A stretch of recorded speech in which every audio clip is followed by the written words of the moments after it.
which are endemic to night fighting in general, they were often able to react appropriately and more quickly than their American counterparts.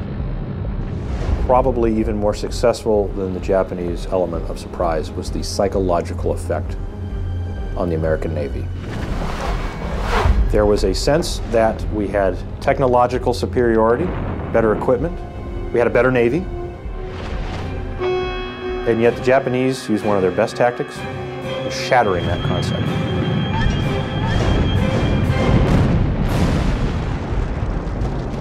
In just 32 minutes, the enemy sinks 4 heavy cruisers and badly damages a cruiser and a destroyer.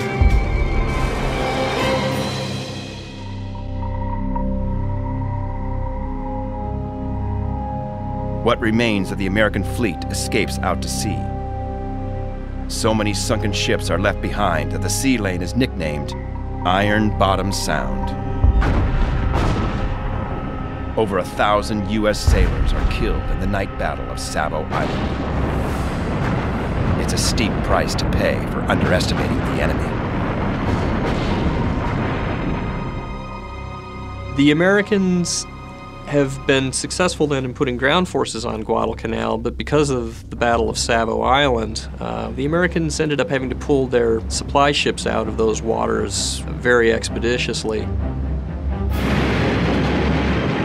From the shores of Guadalcanal, Marines had seen the battle and thought it was the Japanese fleet that was taking a pounding.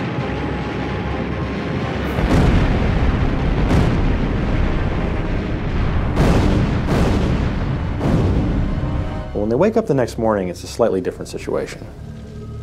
In the next few hours, there's not really going to be an American task force at Guadalcanal.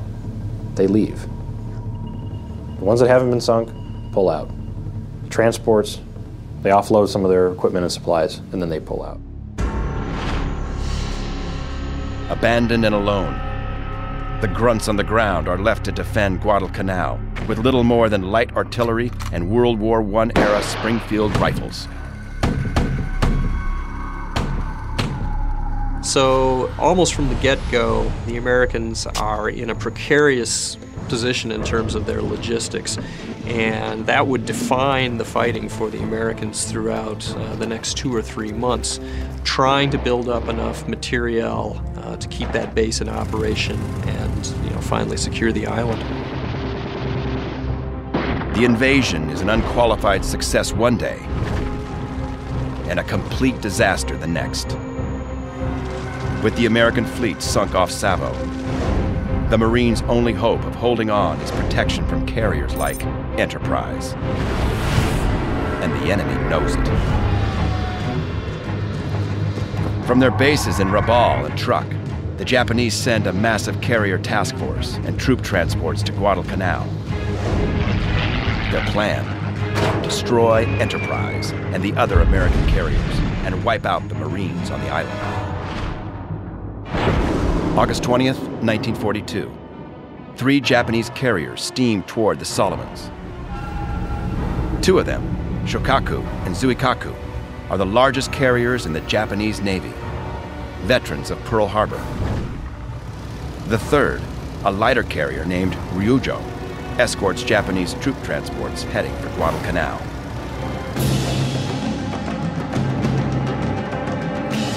"1,200 miles away, the Navy brass are seemingly unaware of their precarious position. There's no sign of Japanese reinforcements, so the carrier Wasp is sent south to refuel.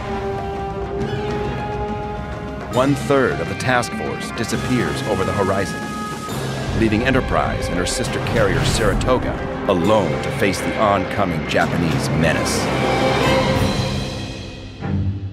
For the sailors of Enterprise, it's business as usual. Merle Twible is a 26-year-old from Kansas, stationed in Enterprise's machine shop. Situated below decks, it is repair central for every piece of equipment aboard ship. All the elevators and the ammunition hoists, everything hydraulic, we were responsible for that. Twible's a tinkerer. Among his achievements He's modified the standard issue breathing apparatus used by the ship's fire rescue crews, doubling its capacity. One man's small contribution to the war effort on this floating fortress.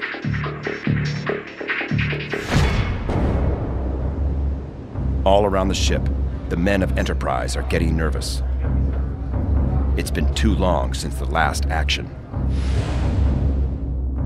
Alfred Ace McCullum and his twin brother Alphys have a sense of foreboding. We knew we was going to battle. And he, I guess pre-nation, he said, "Today I die." I said, "So do I." Just like that, joking, you know. We knew the Jap carriers were in the area. We'd had some surface battles at night that we'd heard about, and we just waited for it to happen. And of course, it happened on August 24th. That was the day we got our baptism of fire. August 24th, 1942. As day breaks, Enterprise scout patrols take off in search of the Japanese task force. On board ship, the normal routine continues.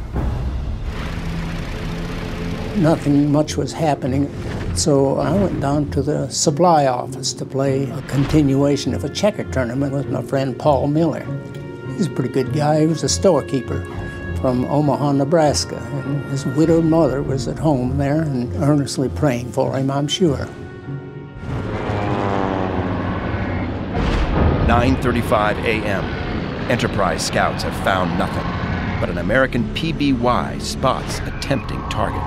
It is the light carrier Ryujo, protected only by the heavy cruiser Tone. The PBY radios back, and Enterprise bombers prepare for action.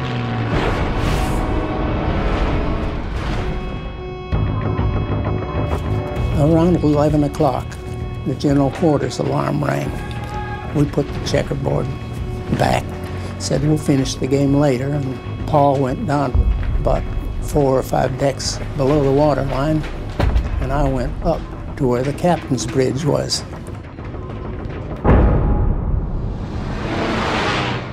At 12:39 p.m., 23 dive bombers take off to hit Ryujo. We knew that the Japs were there. Our patrol planes, the PBYs, had spotted them. And our planes were sent out to find them. Ed Anderson is aboard a Dauntless as it first makes contact. As we got to the end of our segment of the search, we did see 2 heavy cruisers and a whole bunch of destroyers. So my pilot got some altitude, and we made a run on one of the cruisers and dropped his bomb up alongside the rear end of the ship. They were shooting at us, and we were shooting at them. But we got through, I don't know how.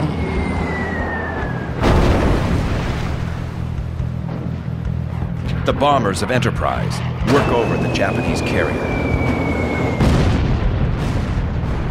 soon turning her into a floating wreck.